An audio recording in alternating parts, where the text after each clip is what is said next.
Durante la Guerra Civil Española, en Barcelona, hubo un lugar donde la guerra no se combatió, se administró. Allí no hubo trincheras, ni asaltos, ni resistencia armada. Hubo listas, firmas, sentencias y disparos. Ese lugar se llamaba Camp de la Bota.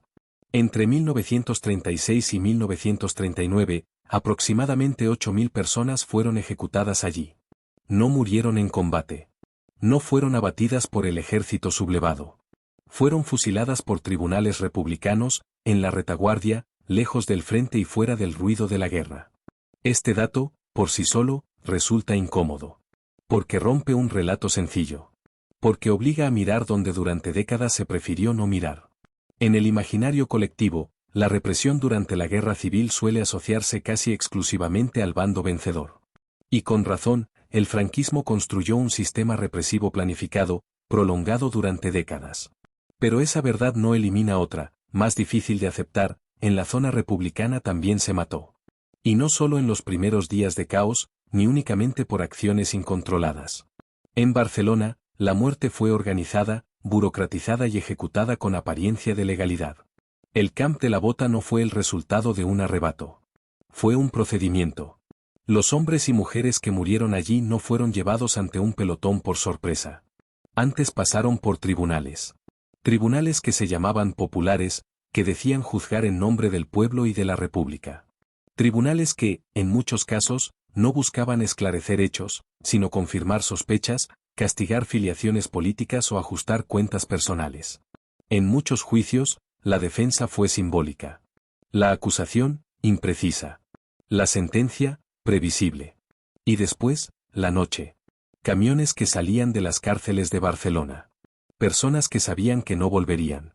Un traslado corto, en silencio, hacia un espacio apartado junto al mar. Allí se leía una resolución. Y se disparaba. Una y otra vez. Día tras día. Durante meses. 8.000 ejecuciones no son un exceso. No son un error. No son una excepción trágica. Son una política sostenida. Durante años, el Camp de la Bota fue mencionado de forma fragmentaria, interesada o directamente silenciada. Para el franquismo, fue una herramienta propagandística. Para buena parte de la izquierda, una herida incómoda que era mejor no abrir. Entre unos y otros, miles de nombres quedaron suspendidos en una tierra de nadie, reconocidos como muertos, pero no como víctimas. Este relato no busca equiparar violencias ni diluir responsabilidades. No pretende reescribir la guerra civil. Pretende algo más simple y más incómodo: contar lo que ocurrió. Porque la memoria no es una competición. Y porque ninguna causa, por justa que se proclame, convierte el asesinato en justicia. El Camp de la Bota sigue ahí, aunque ya no se vea. Y esta historia empieza precisamente donde durante demasiado tiempo terminó el silencio. Cuando el Estado se deshace. En julio de 1936, Barcelona no cae. Se descompone. El golpe de Estado fracasa en la ciudad, pero su derrota no trae estabilidad. Al contrario. La victoria sobre los sublevados deja un vacío de poder inmediato. El Estado republicano, debilitado, pierde el control real de las calles. La autoridad formal sigue existiendo, pero ya no manda. Quien manda es quien tiene las armas.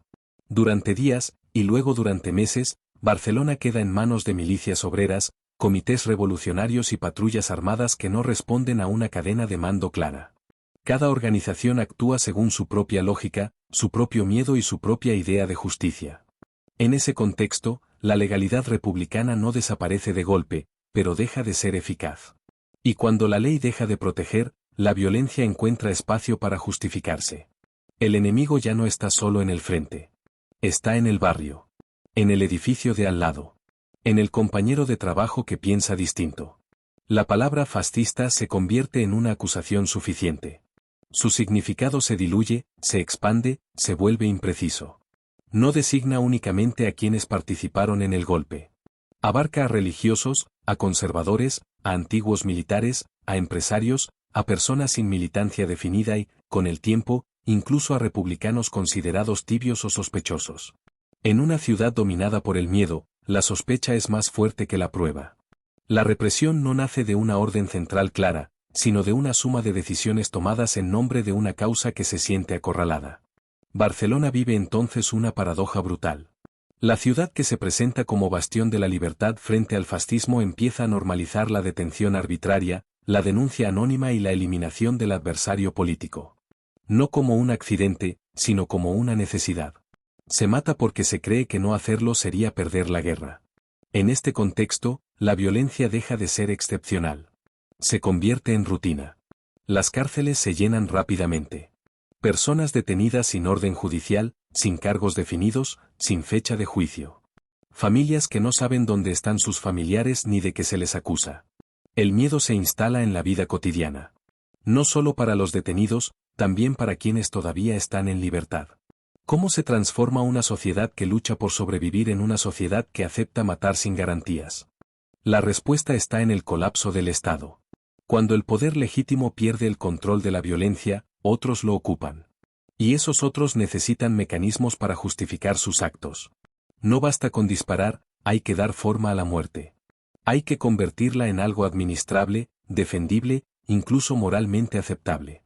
Es en ese punto donde la República, acorralada por la guerra, comete uno de sus errores más graves: tolerar, integrar y finalmente institucionalizar estructuras represivas que no respetan los principios que dice defender. No se trata solo de caos. Se trata de adaptación al caos. Los comités revolucionarios no actúan únicamente por impulso. Con el tiempo, buscan legitimarse. Buscan papeles, sellos, procedimientos. La violencia empieza a ordenarse. Y cuando la violencia se ordena, deja de parecer violencia, empieza a parecer justicia. Ese es el umbral que cruza Barcelona en 1936. A partir de ese momento, ya no bastará con señalar al enemigo. Habrá que juzgarlo, condenarlo, ejecutarlo. Y hacerlo de forma que parezca necesario, inevitable, sobre todo, correcta. El Camp de la Bota no surge en un vacío. Surge aquí. En una ciudad donde el Estado se deshace, y en ese desmoronamiento, otros deciden quién merece vivir y quién no. Y una vez que esa pregunta se formula, la respuesta nunca tarda demasiado en llegar. El nacimiento de los tribunales republicanos. Cuando la violencia se vuelve cotidiana, necesita una justificación. Y cuando la violencia quiere durar, necesita una estructura.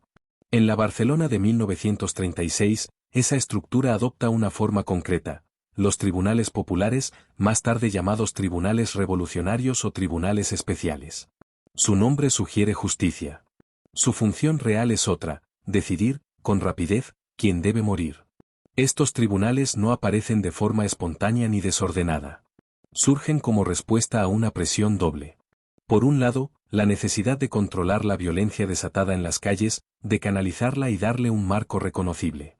Por otro, la exigencia de las organizaciones revolucionarias de conservar el poder adquirido tras derrotar el golpe militar. Entre ambas fuerzas, la legalidad republicana cede terreno. Aquí está uno de los puntos más incómodos de esta historia. La República no solo tolera estos tribunales, acaba incorporándolos. Se los dota de sedes, de competencias y de una apariencia jurídica mínima. Se registran acusaciones. Se redactan actas. Se dictan sentencias. Todo parece indicar que existe un procedimiento. Pero ese procedimiento está diseñado para una sola dirección: la condena. La composición de los tribunales refleja el nuevo equilibrio de poder. No están formados por jueces profesionales independientes, sino por representantes de partidos, sindicatos y milicias. Personas armadas, politizadas, muchas veces sin formación jurídica y casi siempre convencidas de que juzgan en un contexto excepcional que todo lo justifica. La lógica es sencilla y peligrosa. Si el enemigo es absoluto, sus derechos no existen. El concepto de justicia se redefine. Ya no se trata de comprobar hechos, sino de evaluar lealtades. No se juzga lo que alguien ha hecho, sino lo que es o lo que se cree que es. La militancia política, la religión, las relaciones personales o incluso los rumores bastan para construir una acusación. En muchos casos, los tribunales no persiguen delitos, sino identidades. Una denuncia vecinal, una enemistad antigua, una palabra dicha en el momento equivocado pueden convertirse en una sentencia de muerte. Y lo más inquietante es que todo ello queda registrado en documentos oficiales. La arbitrariedad se escribe, se archiva y se firma. Los juicios son rápidos. A veces duran minutos. La defensa, cuando existe, es simbólica. El acusado rara vez puede aportar pruebas, llamar a testigos o contradecir las acusaciones. El veredicto suele estar decidido antes de que el acusado entre en la sala. La pena de muerte se dicta con una naturalidad alarmante. No se pronuncia como una tragedia, sino como una necesidad. Como un acto de higiene política. Como una forma de proteger a la revolución y a la república de sus enemigos internos. Matar deja de ser un acto clandestino y pasa a ser un acto administrativo. Cada sentencia de muerte necesita un lugar donde ejecutarse. Un espacio apartado, constante, eficaz. Un sitio donde el procedimiento pueda repetirse sin interrupciones, sin testigos incómodos y sin preguntas. Ese lugar será el camp de la bota. A partir de ese momento, los tribunales no solo condenan, envían. Envían personas a un destino del que no regresan. Y lo hacen con una regularidad que revela hasta qué punto la muerte se ha integrado en el funcionamiento normal del poder. Este no es un relato de descontrol absoluto. Es un relato de orden perverso. Los tribunales republicanos nacen con la pretensión de poner fin a la violencia incontrolada. Pero acaban convirtiéndose en su versión más eficaz. Porque la violencia sin papeles asusta, la violencia con sellos tranquiliza. Y cuando la muerte se firma en un despacho, deja de parecer un crimen. Empieza a parecer justicia. Ahí, exactamente ahí, comienza el camino que conduce, noche tras noche, al camp de la bota. Juicios sin garantías. Los juicios celebrados por los tribunales republicanos no fueron, en la mayoría de los casos, una farsa evidente. Fueron algo más peligroso, una simulación de justicia. Había salas, había actas, había interrogatorios. Había incluso un lenguaje jurídico reconocible. Pero faltaba lo esencial, la presunción de inocencia. El acusado no llegaba al tribunal para saber si sería condenado. Llegaba para saber cuándo. Las acusaciones solían ser vagas y amplias. Desafecto al régimen, simpatías fascistas, enemigo de la revolución. Conceptos elásticos, imposibles de refutar con pruebas concretas. ¿Cómo se demuestra que uno no es desafecto? ¿Cómo se prueba una lealtad cuando el tribunal ya ha decidido desconfiar? En muchos sumarios, los hechos importan poco. Lo que pesa es el perfil. La profesión, la religión, el pasado político, las amistades. A veces, ni siquiera eso, basta con una denuncia anónima. Una frase escuchada. Un gesto interpretado como sospechoso. El miedo convierte cualquier detalle en una amenaza. La denuncia se convierte en arma. No siempre responde a convicciones ideológicas. A menudo nace del rencor, de viejas disputas personales, de envidias o ajustes de cuentas. El tribunal no investiga el origen de la acusación. La acepta. Y al aceptarla, la legitima. La defensa, cuando existe, es puramente formal. El acusado puede hablar, pero rara vez es escuchado. Puede negar, pero la negación se interpreta como confirmación de culpabilidad. Puede pedir testigos, pero el tribunal decide que no son necesarios. El tiempo juega siempre en contra del procesado. Los juicios son breves. Algunos duran menos de media hora. Otros se resuelven en cuestión de minutos. La rapidez no es eficiencia, es una señal clara de que el resultado no está en discusión. La pena de muerte aparece en las sentencias con una frialdad administrativa. No hay grandes discursos ni dramatismo. La condena se redacta como quien autoriza un traslado o una incautación. El lenguaje es neutro. Precisamente por eso resulta tan devastador. Condenado a la pena de muerte.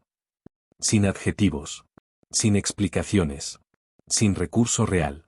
La mayoría de los condenados no sabe cuándo será ejecutado. Tras la sentencia, no hay un calendario claro. La espera puede durar horas o días. El condenado vuelve a la celda con la certeza de que su vida ha terminado, pero sin saber cuándo. Esa incertidumbre es parte del castigo. Una prolongación invisible de la pena. Para el sistema, el juicio cumple su función principal, transformar un acto de violencia en una decisión legal. El disparo que vendrá después ya no será un asesinato. Será la ejecución de una sentencia. Y eso cambia todo. Porque quien dispara ya no se siente verdugo. Se siente funcionario. Quien ordena ya no se siente responsable. Se siente juez. Y quien firma ya no ve una persona. Ve un expediente. En este punto, la maquinaria está completa. El tribunal decide. La cárcel retiene. El camp de la bota ejecuta. No hay improvisación. No hay caos. Hay una cadena perfectamente engrasada. Estos juicios no fueron una excepción provocada por la urgencia de la guerra. Se repitieron cientos, miles de veces. Y cada repetición reforzó la idea de que aquello era normal, necesario, incluso justo. ¿Qué queda de la justicia cuando se elimina la duda? Queda solo el poder de decidir quién vive y quién muere. Y una vez que ese poder se ejerce sin límites, el juicio deja de ser un acto de justicia para convertirse en el último trámite antes del fusilamiento. El fusilamiento como rutina. El fusilamiento en el Camp de la Bota no fue un acto excepcional. Fue un procedimiento. Generalmente, las ejecuciones se realizaban de noche o de madrugada. No por compasión, sino por discreción. La oscuridad protegía a los ejecutores y aislaba a las víctimas. El silencio era parte del proceso. Cuanto menos ruido, menos preguntas. Los condenados eran sacados de las cárceles de Barcelona en grupos. No se les explicaba nada. A veces se les decía que iban a ser trasladados. Otras veces, no se les decía nada en absoluto. Algunos intuían lo que iba a ocurrir. Otros lo comprendían solo al llegar. El trayecto era corto. Pero suficiente. Suficiente para pensar. Suficiente para entender. Suficiente para no volver atrás. Al llegar al Camp de la Bota, no había discursos ni dramatismo. No había odio explícito. Había instrucciones. Órdenes breves. Movimientos repetidos una y otra vez. El lugar estaba pensado para eso, apartado, funcional, sin interferencias. Se leía la sentencia. A veces completa. A veces resumida. A veces apenas mencionada. No era necesaria. La decisión ya estaba tomada en otro lugar. Los fusilamientos se realizaban en serie. Un grupo tras otro. No había pausas largas. El tiempo importaba. No por prisa, sino por eficiencia. Cuanto más automático era el proceso, menos espacio había para la duda o el arrepentimiento. Aquí aparece uno de los elementos más perturbadores de todo el sistema. La costumbre. Quienes participaban en las ejecuciones acababan asumiéndolas como parte de su trabajo. No se trataba de sádicos ni de monstruos aislados. Eran personas integradas en una estructura que había convertido la muerte en rutina administrativa. Cuando matar se convierte en hábito, deja de provocar preguntas. Los cuerpos eran retirados con rapidez. No había ceremonias ni registros visibles. El objetivo no era castigar públicamente, sino eliminar. Borrar. Hacer desaparecer. El Camp de la Bota no estaba diseñado para dar ejemplo, sino para funcionar. Y funcionó. Durante meses, las ejecuciones se sucedieron sin interrupción significativa. No hablamos de días de violencia extrema seguidos de calma. Hablamos de una continuidad. De una normalización. De una repetición que convierte lo extraordinario en cotidiano. Nadie se sorprendía ya. Las ejecuciones dejaban de ser noticia. Dejaban de comentarse. Dejaban de provocar escándalo. Pasaban a formar parte del paisaje invisible de la guerra en la retaguardia. Se sabía que ocurrían. Y se aceptaba. 8.000 personas no mueren así por accidente. Cada fusilamiento reforzaba el sistema. Cada noche confirmaba que aquello podía seguir ocurriendo sin consecuencias inmediatas. Cada disparo hacía más fácil el siguiente. La violencia, una vez asumida, se alimenta de sí misma. Para los condenados, el Camp de la Bota era el final absoluto. No solo de la vida, sino de la identidad. Muchos no dejaron rastro. No hubo actas de defunción claras. No hubo tumbas. No hubo lugar donde ser llorados. Y ese fue, quizá, el castigo más duradero. Porque el fusilamiento no terminó con el último disparo. Continuó en el silencio posterior. En la ausencia. En la imposibilidad de nombrar a los muertos sin incomodar a alguien. El Camp de la Bota no fue un estallido de violencia. Fue una fábrica de muerte sostenida en el tiempo. Y cuando la muerte se produce de forma regular, deja de parecer un crimen. Empieza a parecer parte del orden de las cosas. La cifra, cuando el número se vuelve incómodo.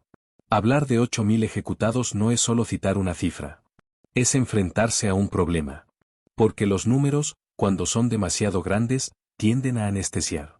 8.000 parece abstracto. Lejano. Difícil de imaginar. Y sin embargo, esa cifra no surge de una exageración ni de una consigna política.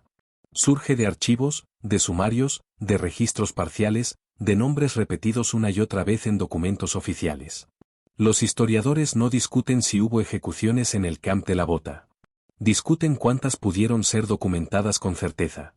Las cifras varían según las fuentes, pero todas coinciden en algo esencial: el volumen fue masivo. Miles de personas pasaron por ese lugar para no salir nunca.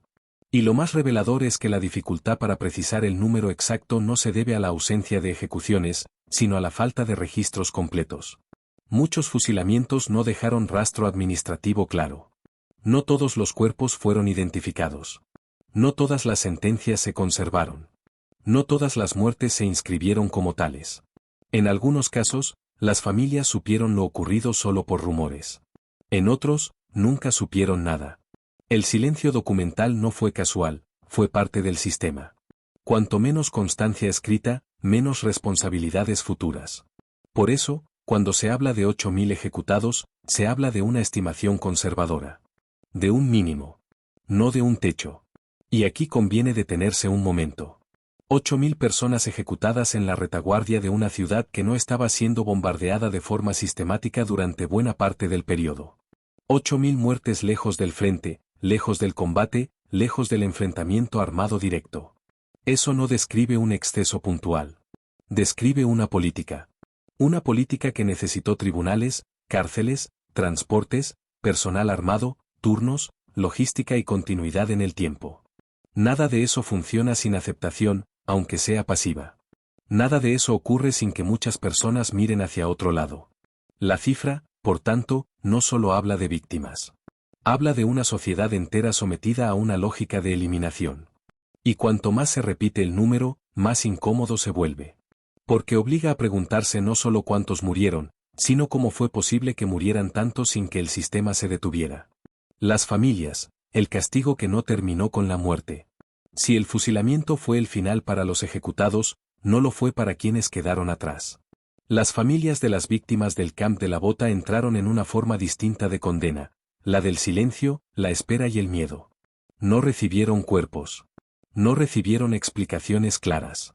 En muchos casos, ni siquiera recibieron una confirmación oficial de la muerte. La ausencia se convirtió en norma. Madres que acudían a las cárceles preguntando por sus hijos y recibían evasivas. Esposas que esperaban durante semanas un traslado que nunca llegaba. Hijos que crecieron sin saber dónde estaba enterrado su padre, o si lo estaba. Aquí surge uno de los aspectos más crueles de todo el sistema. La imposibilidad del duelo. Sin cuerpo, no hay entierro. Sin entierro, no hay despedida. Sin despedida, la muerte queda suspendida en el tiempo. Muchas familias entendieron pronto que preguntar demasiado podía ser peligroso. El miedo no terminaba con el fusilamiento. Continuaba en forma de vigilancia, sospecha y estigmatización. Ser familiar de un ejecutado era, en sí mismo, una marca. El silencio se transmitió como una herencia. Durante años, incluso décadas, no se habló de lo ocurrido. No por olvido, sino por supervivencia.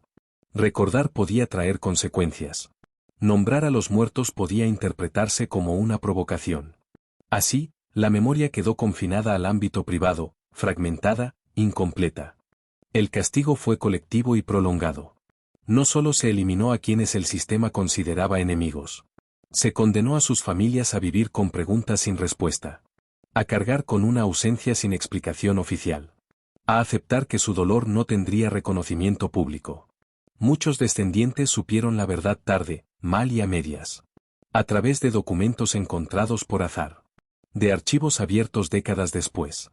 De historias susurradas en voz baja cuando ya no parecía peligroso hablar. El Camp de la Bota no solo produjo muertos. Produjo generaciones marcadas por la falta de verdad. Y esa herida, silenciosa y persistente, explica por qué este episodio sigue siendo incómodo hoy. Porque no se trata solo de lo que ocurrió entonces, sino de lo que no se permitió decir después. Las familias no pidieron venganza. Pidieron saber.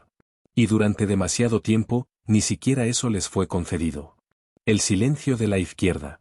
Si el franquismo utilizó el Camp de la Bota como herramienta de propaganda y censura, la izquierda, por su parte, cayó en un silencio distinto, más complejo y menos visible, pero igualmente efectivo.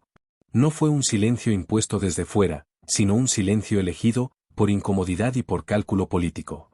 Tras la guerra, Cuando la República había caído y sus restos estaban dispersos o en el exilio, pocos quisieron mirar hacia atrás en lo ocurrido dentro de la propia zona republicana. Hablar de los fusilamientos cometidos por tribunales republicanos era incómodo, cuestionaba la pureza de la causa, habría debates morales que podían dividir, sobre todo, ofrecía munición a quienes querían desprestigiar toda resistencia antifascista. El silencio de la izquierda se manifestó de varias maneras, primero, minimizando los hechos, luego, justificando lo que había ocurrido como excesos inevitables de un momento de caos, y finalmente, olvidándolo deliberadamente, para no enfrentar las contradicciones internas. No se trataba de negar las víctimas, sino de no reconocerlas oficialmente. No había memoriales, no había registros públicos, no había reconocimiento. Los muertos del Camp de la Bota quedaban fuera de la narrativa heroica de la República. Aquí surge un dato perturbador: nadie quiso hacerse cargo de estos muertos. Ni la izquierda en el exilio ni los militantes supervivientes.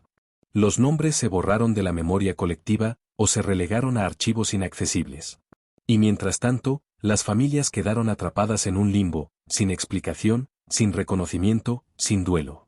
El silencio de la izquierda revela una verdad difícil de asumir: la memoria no es neutral. Escoger qué recordar y qué olvidar determina qué víctimas tienen voz y cuáles se pierden en el olvido. Y en este caso, el abandono fue doble: primero la muerte, luego el olvido.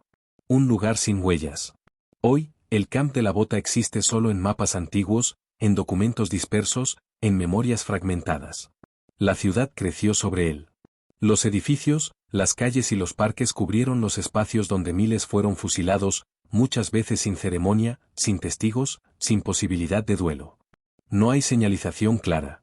No hay monumento que indique la magnitud de lo que ocurrió. Para la mayoría de quienes pasan por el barrio, el Camp de la Bota es un nombre que no dice nada. Incluso entre quienes conocen la historia, el lugar no ofrece evidencias tangibles. No hay trincheras, no hay restos visibles, no hay placas que interrumpan la rutina de la ciudad moderna. La ciudad misma se convirtió en un instrumento de olvido. Creció sobre la memoria de miles, y lo hizo con una naturalidad desconcertante. Lo que antes fue un espacio de muerte se transformó en un espacio de vida cotidiana, y la vida cotidiana siguió adelante como si nada hubiera pasado. Esta invisibilidad subraya un hecho inquietante: los lugares no recuerdan por sí mismos. La memoria requiere reconocimiento, actos de memoria, voluntad colectiva. Cuando eso no ocurre, incluso la violencia masiva puede desaparecer del paisaje, no de los archivos ni de los testimonios, pero sí de la experiencia común de la ciudad. El Camp de la Bota, así, se convierte en un símbolo. La muerte puede ser sistemática, la injusticia puede ser documentada, y aún así, el olvido puede arrastrarlo todo hacia la invisibilidad. La pregunta final. El Camp de la Bota no es solo un capítulo del pasado. Es un espejo de cómo recordamos, o cómo preferimos no recordar. Nos obliga a preguntarnos: ¿qué víctimas merecen memoria y cuáles se pierden en el olvido? ¿Qué silencio elegimos sostener? ¿Qué verdades incomodan tanto que decidimos ignorarlas durante generaciones? Recordar el Camp de la Bota no significa atacar a la República. Significa negarse a justificar el asesinato, venga de donde venga. Significa enfrentar la complejidad de la historia, aceptar que incluso las causas más nobles pueden cometer errores graves, y reconocer que detrás de cada número, detrás de cada expediente, hay una vida arrebatada, una familia rota, un recuerdo que clama justicia. La memoria no es neutral. No recordar es complicidad. Y recordar no es venganza, es reconocimiento, verdad, sobre todo, humanidad.